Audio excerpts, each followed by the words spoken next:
What is going on, my peeps? Your man Versatile is back with another video. Back here to talk about a phone that has been around for about 7-8 months now. And the question is, should we still consider buying this phone in 2020? Now that we have flip phones available, the Google Pixel has now showed its head, and iPhones have finally revealed themselves. Yes, I'm talking about the Samsung Galaxy S20 5G. In its beautiful glory. Should you still buy this phone or consider buying this phone in 2020? Before we answer that question, if you guys haven't already, make sure you guys ignite the like button, subscribe to the channel, and hit that notification bell so that way you never miss my videos. So that way we can sit back, chillax, and see what's cracking. Now let's get into the video. So, should you buy the Samsung Galaxy S20 in 2020? Should you consider it? I will say yes, you should. Why can I say that? Because I'm still tempted to switch over to and put my SIM card in this phone, despite rocking out to the Samsung Galaxy Z Flip that I actually don't have on me right now. It's in another room. Well, why is that? It has nothing to do with the technology, like the futuristic technology or the foldable technology, actually. For me personally, it's just a simple 120 Hertz display. Now, yes, Google and Apple do not have 120 Hertz, and that's simply one of the reasons why it's easier to consider purchasing the Galaxy S20. Links will be down in the description below. At Amazon, these are actually much more affordable, around like $800. So definitely keep that in mind if you do want to consider buying this, because they are at a much more affordable price point.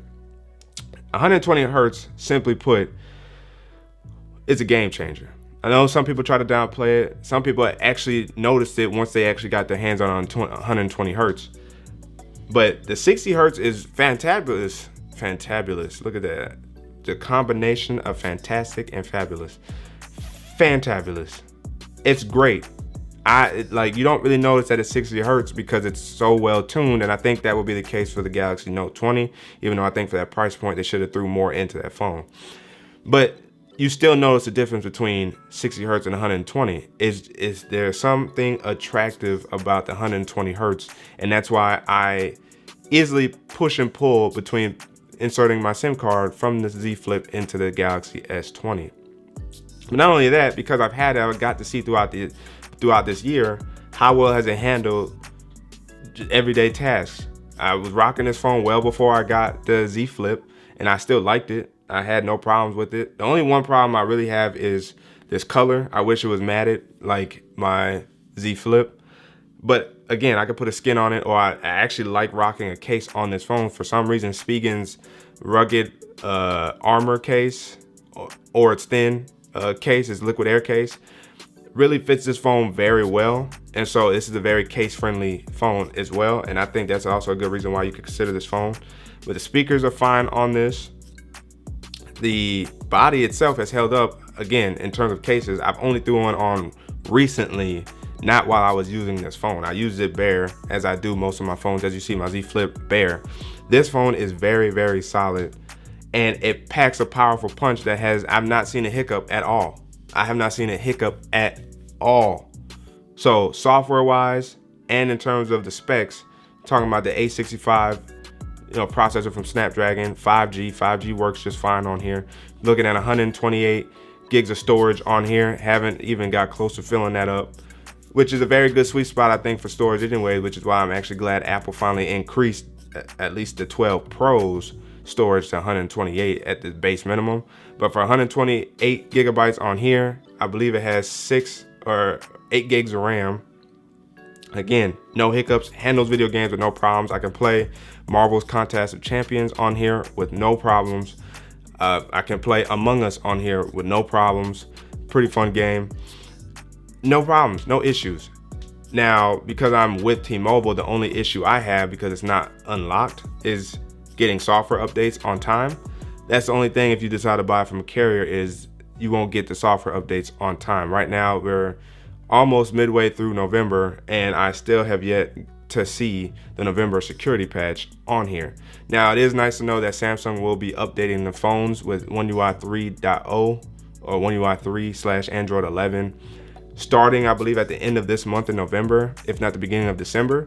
And that includes the S20. And the S20 is also part of the devices that Samsung will be supporting for 3 years. So if you did buy this phone, you know you will have solid software at least up until 2023.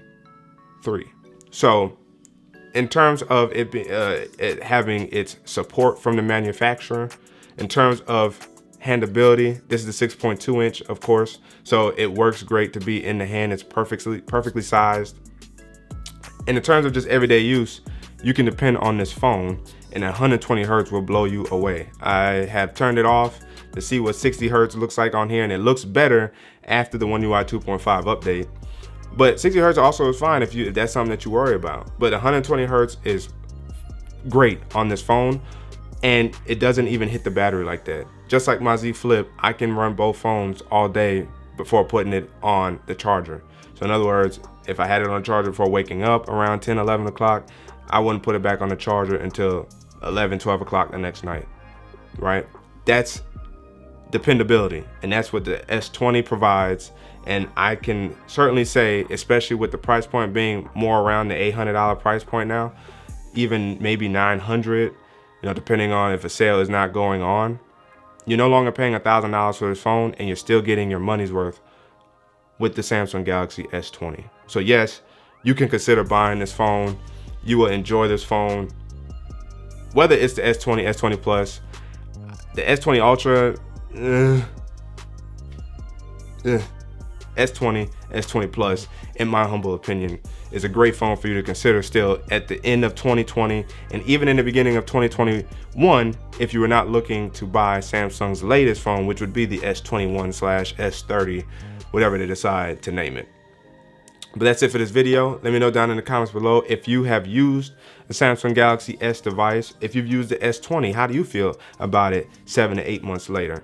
Or if you are considering buying it, have I helped you consider to actually pull the plug on that, or pull the trigger, I should say, on that purchase? Let me know down in the comment section below. But if you haven't already, again, ignite the like button, subscribe to the channel, hit that notification bell so that way you never miss my videos, so that way you can sit back, chillax, and see what's cracking. But your man Versal signing out, and until the next video, wait for